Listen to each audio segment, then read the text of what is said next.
नमस्कार दोस्तों, मैं हूं दिनेश के वोरा। बहुत बहुत स्वागत है आपका इस कार्यक्रम के अंदर। दोस्तों, दुनिया में जो अलास्का की मीट है उसमें क्या होने जा रहा है, बहुत सारी असमंजस की स्थितियां पैदा हो रही हैं। ज़ेलेंस्की ने धमकाया कि मैं तो 1 इंच ज़मीन भी नहीं दूंगा। ये एक बड़ी एक मेजर न्यूज़ है। और दूसरी ये है कि यूके और कनाडा की एश्योरेंस के बाद अब ऑस्ट्रेलिया भी कहता है कि फ़िलिस्तीन को अब वो रिकॉग्नाइज़ करेगा। कुछ शर्तें तो लागू की हैं, लेकिन देखते हैं क्या होता है। तो स्वागत है आप सबका। सबसे पहले हम आज फ़िलिस्तीन की बात करते हैं कि पैलेस्टाइन को जो रिकॉग्नाइज़ करने की बात हो रही है, हम उसके ऊपर चर्चा कर लेते हैं थोड़ी सी।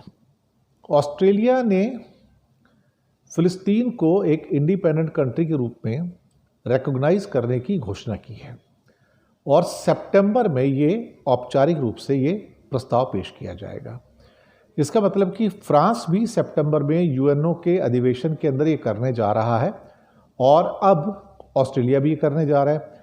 तो एक किस्म से ये इजराइल और अमेरिका को बहुत बड़ा धक्का है, जो अभी तक इस थ्योरी के ऊपर चल रहे हैं कि नहीं, हम दरअसल उनको रिकॉग्नाइज नहीं करेंगे, यहाँ पर सिर्फ इजराइल का ही राज्य रहेगा, यहाँ पर किसी भी हालत में पैलेस्टाइन को आगे नहीं बढ़ाया जाएगा।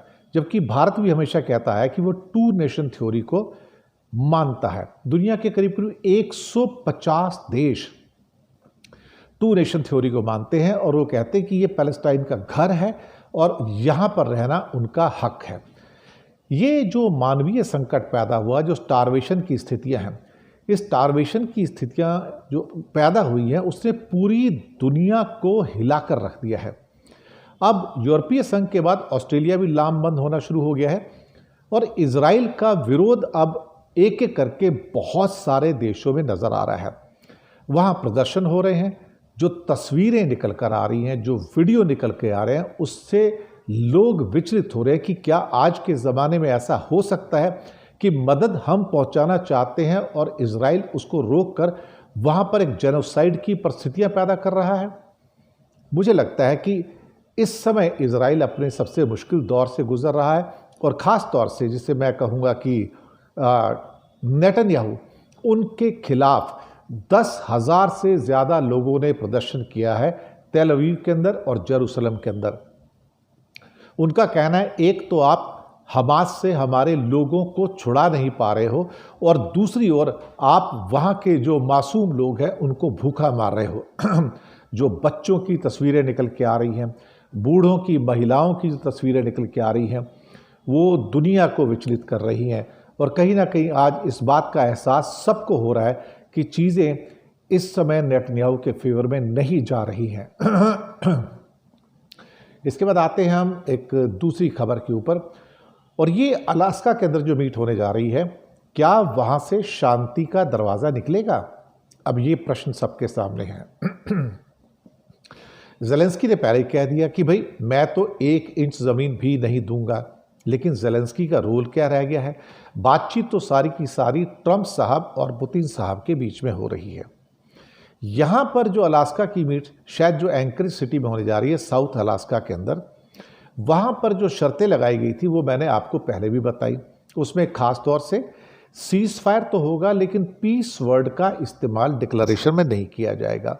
दूसरा, जितनी ज़मीन पर रशिया का कब्ज़ा है वो 99 ईयर्स तक वो कब्ज़ा रहेगा और उसके बाद सोचा जाएगा कि क्या करना है। ये तो एक किस्म से देने वाली ही बात हो गई। इसके बाद ये भी कहा गया कि नेटो का सदस्य भी यूक्रेन को नहीं बनाया जाएगा।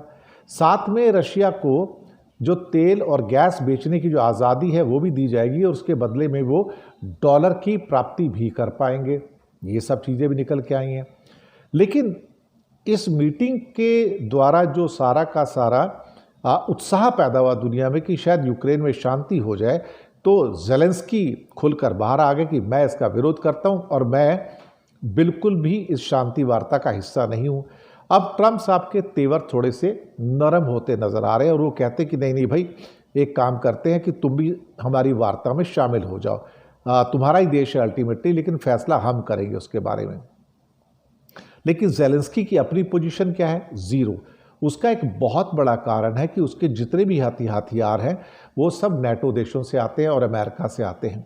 उसके पास अपने कोई हथियार नहीं है। आज अगर वो 3.5 साल तक सस्टेन किया है तो सिर्फ पश्चिम के द्वारा जो मिले हुए हथियार हैं उसके द्वारा।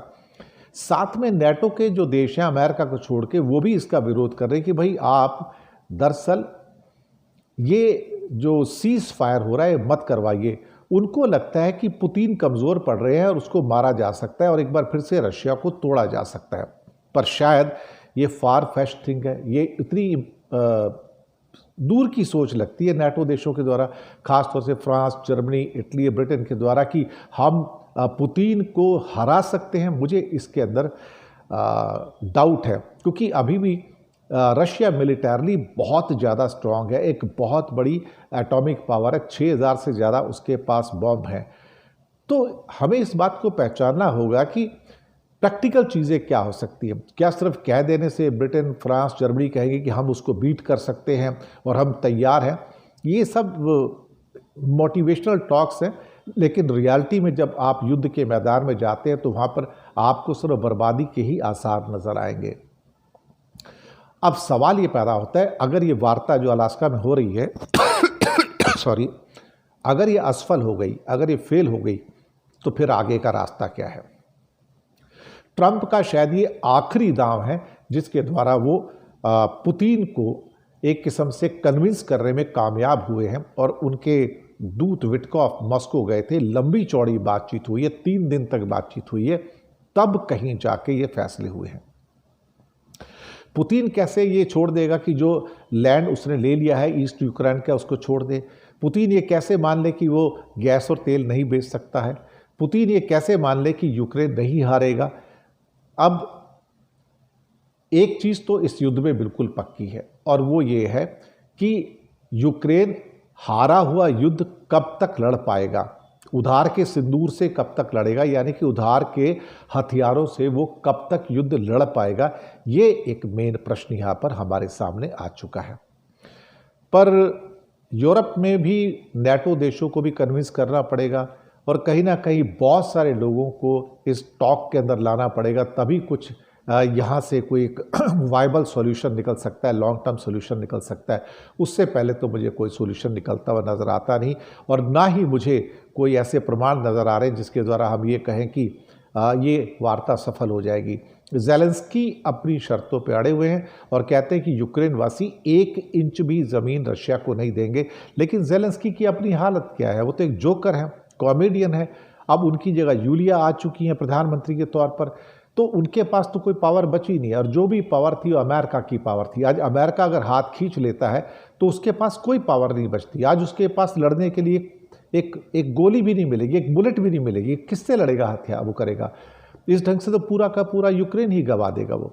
तो ये बेवकूफ़ी ना करके जो ट्रम्प साहब कर रहे हैं उसको एक्सेप्ट किया जाए और एक्सेप्ट करके कम से कम एक सीज़ फायर तो की जाए। वही एक रास्ता है, इसके अलावा और कोई रास्ता मुझे तो होता हुआ नज़र आता नहीं है।